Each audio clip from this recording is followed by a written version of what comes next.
પરિવાર એ જ છે કે જ્યાં પ્રેમ હોય છે અને એ જ પ્રેમમાં બલિદાન. જ્યાં આપણે પોતાના માટે નહીં, પરિવાર માટે જીવીએ છીએ.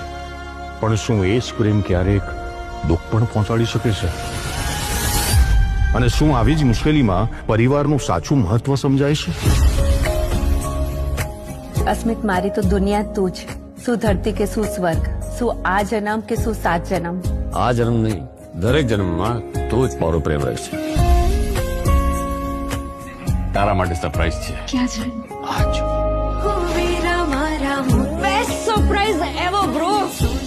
અરે મારા બંને દીકરાઓ પ્રત્યે મને બહુ માન.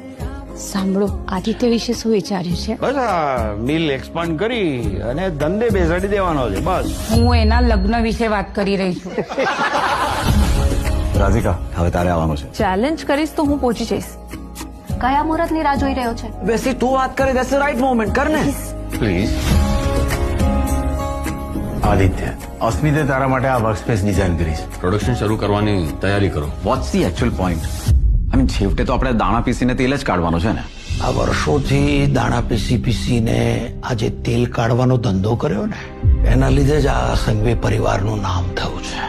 તારે અહીંયા બેસી અને આ બિઝનેસ આગળ વધારવાનો છે. પણ બધાથી ઉપર છે આપણો પરિવાર. પરિવારથી કશું જ મોટું નથી. મેં તો ના જ પાડી હતી કે છોકરાઓને ભણવા ગણવા પણ વિદેશ ના જ મોકલાય. આપણો જમાનો જુદો હતો અને આજનો જમાનો જુદો છે. આ શું છે ભાઈ? તારે દાણામાંથી તેલ નથી કાઢવું ને, કાંઈક મોટું કરવું છે. એટલે આ સમથિંગ બિગ. પણ ભાઈ, તું કહેવા એમ માંગે છે કે તમે લોકો અમારી સાથે નથી રહેવાના? બેસતી એવું નથી. તો કેવું છે? જિંદગીમાં પહેલી વાર તું તારી ફરજ ચૂક્યો છે.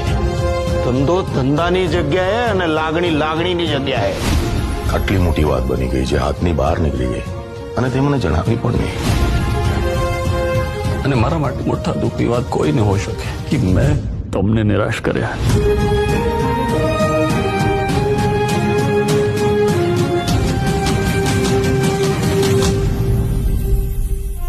સંબંધો એકલા લાગણીથી નહીં પણ સમજણથી સચવાતા હોય છે.